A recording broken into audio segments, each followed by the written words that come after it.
امین فیاض.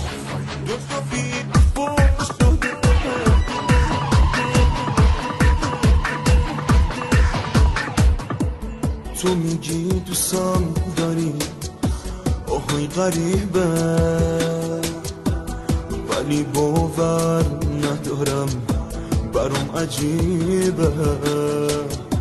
هر کی از راه میرسه میگه باهاتم، چرا اینجوری شده مبهوت و محتم؟ چرا هر چی شعر میگم غمگین و خسته است؟ چرا درهای دلم رو همه بسته است؟ آخه تا کی بشینم کنج اتاقم؟ چرا دیگه نمیخوام بیای سراغم؟ یا بی وفا شده اینو میدونی، پس چه جور میخوایی برام ازش بخونی؟ همه جوونیمو ازم گرفته، آره بی وفاییاش یادم نرفته. تو میگی هر جا که باشم یاد تو توی وجودم، من میگم همش خیاله،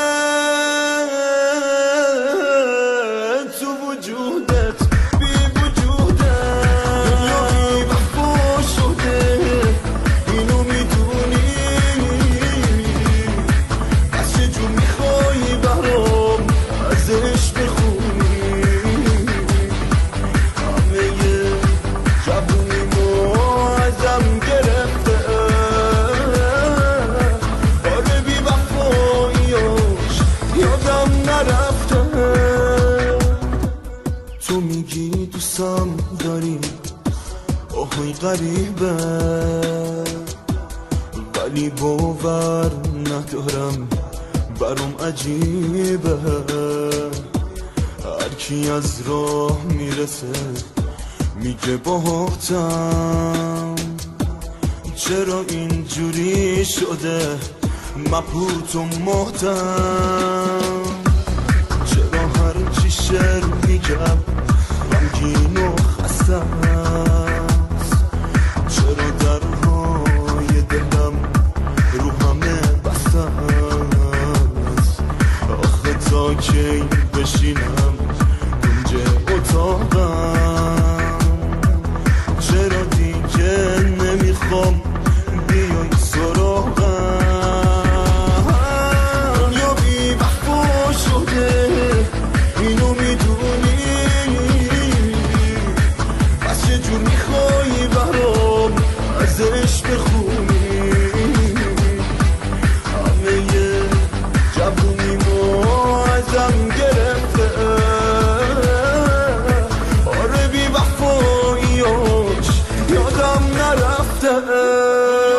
وفا شده اینو میدونی،